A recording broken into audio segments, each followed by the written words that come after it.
Ito guys, X90 Plus 2023 model. Ayan.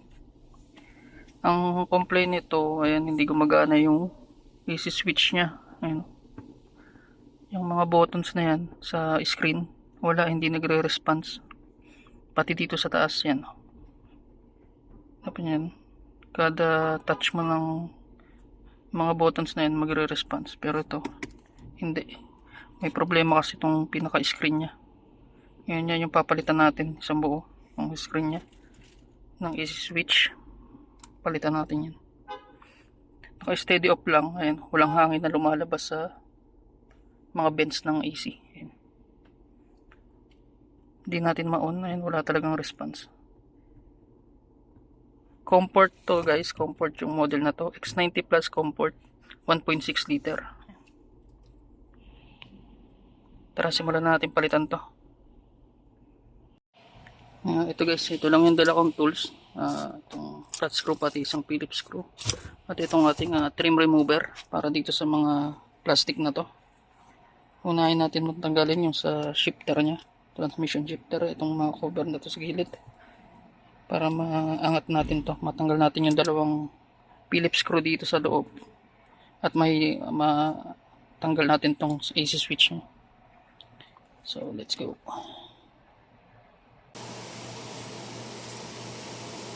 So, yan guys, simulan na natin ang pagbaklas.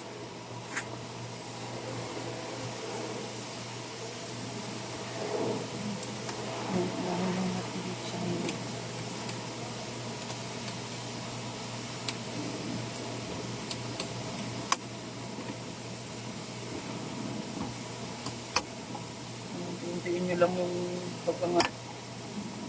Kasama naman siya. Tapos dito sa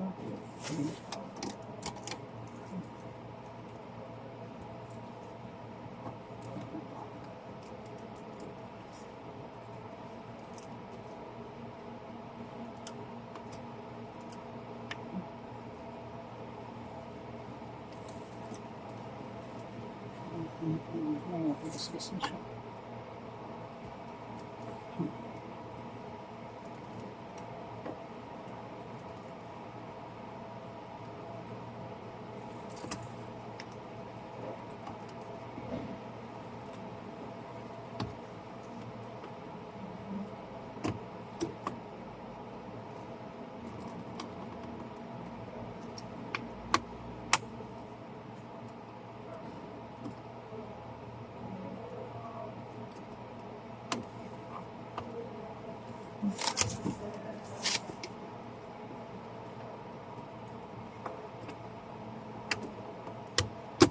Yeah.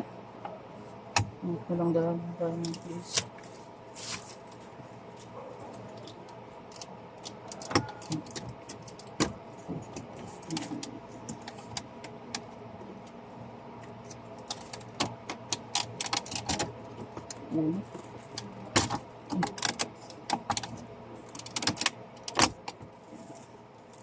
So yan, nangat na natin guys. Kahit hindi na natin tanggalin tong mga connector nya, i-tiis lang natin siya. Yan. Kasi itong dalawang Phillips screw, yun yung tatanggalin natin.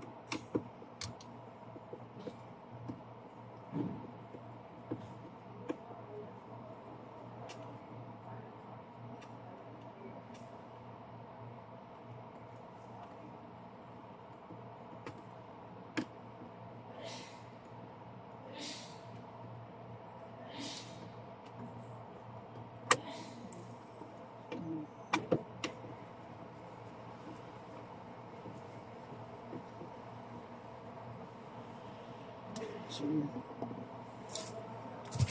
gamitan lang uli natin ng trim remover. Iangat lang natin ng konti pa para lumabas lang siya.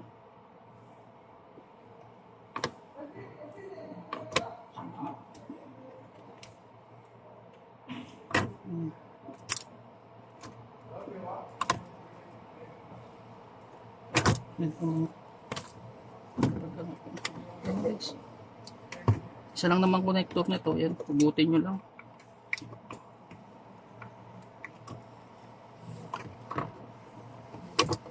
So, yan. Ito na guys. Guys, ito na. Kuha na natin yung bagong parts niya. Ayan.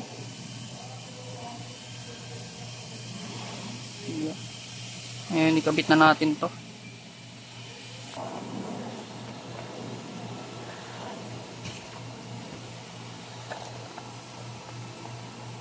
Kita ba yan? Kita naman, oh. Sige. Natin.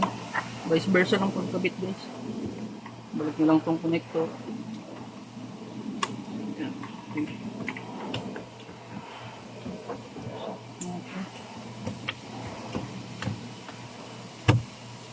Nagawa ko, guys, di ko muna ikakabit yung mga thumbnail niya, yung mga screw niya.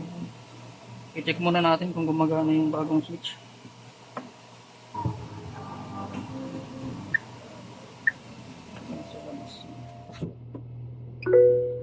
So yun, gumagana. Yan. Babaan natin yung temperature. Switch.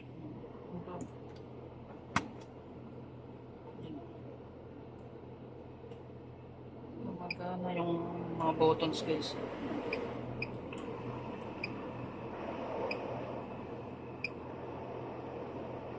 Gumagana naman siya.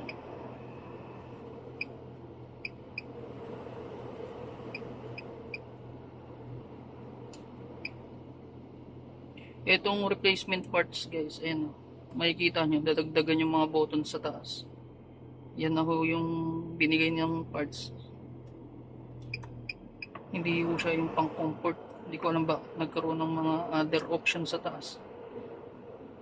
Dahil yung mga option na yun pang luxury model.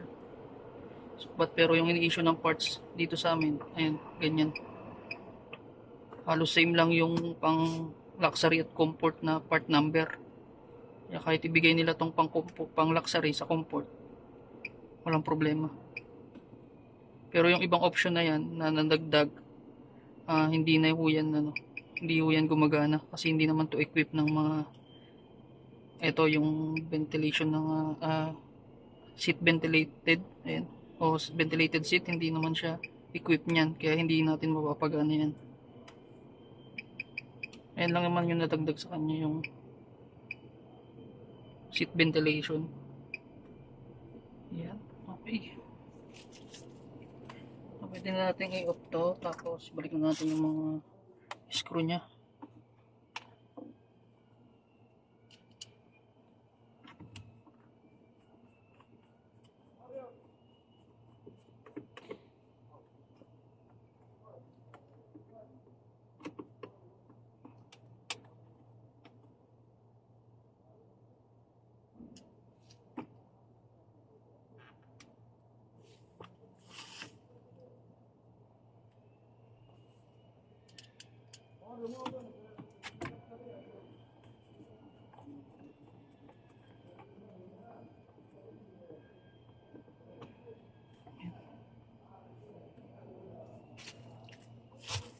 Yung ganun lang. Itong mga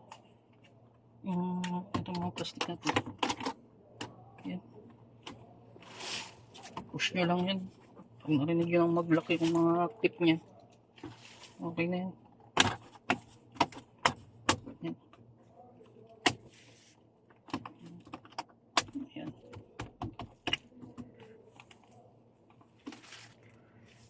Okay na. So ito na guys, pinapalitan na natin guys. Ayan. Gumagana na yung mga buttons. Ayan. Yung sa mode ng hangin kung saan siya pupunta. Gumagana naman. Minsan lang hard touch siya. Pero overall gumagana yan. Ayan. Kailangan mo lang i-press ng medyo madiin. Ayan. Lower speed gumagana, yung mga button sa baba gumagana. So guys, ito may mga nadagdag na option ito yung sa ventilated seat nya, pero itong sasakyan na to dahil nga comfort to, hindi rin yan gagana kahit meron siyang option dyan sa taas. Kasi wala, hindi naman to equip ng ventilated seat. Yan na ho yung in-issue ng parts eh. Kasi parehas ng part number tong comfort pati yung luxury. Yun din yung di ko maintindihan sa China, bakit ganun ka, bakit sila pareho. Samantalang magkaiba sila ng variant. Dapat magkaiba rin yung part number nilang itong switch na to.